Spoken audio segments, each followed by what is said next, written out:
Recording studio Musehri बाजार।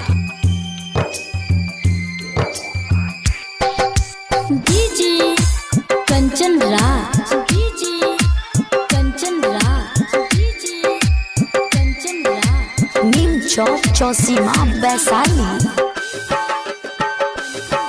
का भइल गलती हमरा से,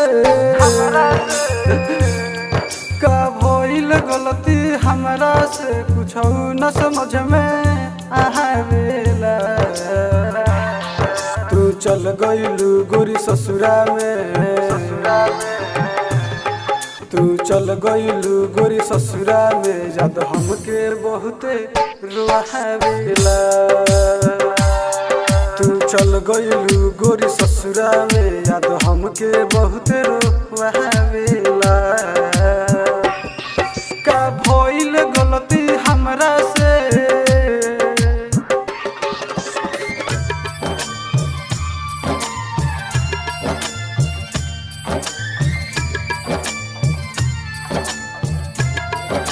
music director DJ Kanchan Raj Hajipur Vaishali, DJ Kanchan Raj Hajipur Vaishali, DJ Kanchan Raj Hajipur Vaishali, DJ Kanchan Raj Hajipur Vaishali, DJ Kanchan Raj Hajipur Vaishali. बन के बाहर तू आइलू हो,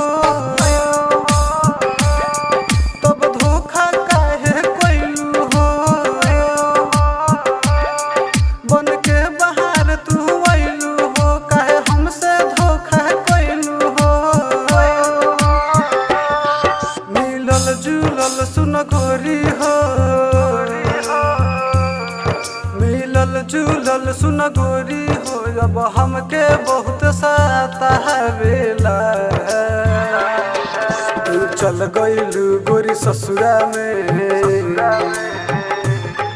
तू चल गइलू गोरी ससुरा में, याद हमके बहुत रुआवेला।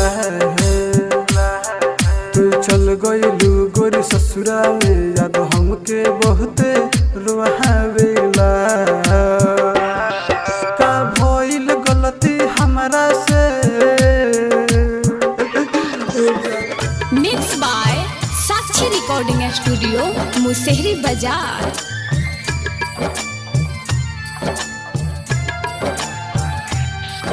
DJ Kanchan Raj, DJ Kanchan Raj, DJ Kanchan Raj, Neem Chowk Chausima Vaishali.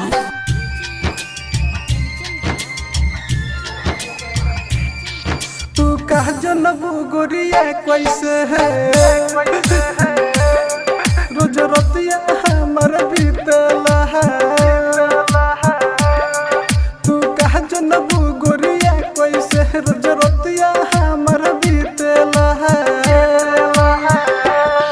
Priyanka सुनो अब तोहरा भी, तर के सवर के अब तोहरा बिन दिल के न सुकून पावेला। तू चल गइलू गोरी ससुरा में, तू चल गइलू गोरी ससुरा में, याद हमके बहुत रुआवेला। तू चल गइलू गोरी ससुरा में, याद हमके बहुत रुआवेला।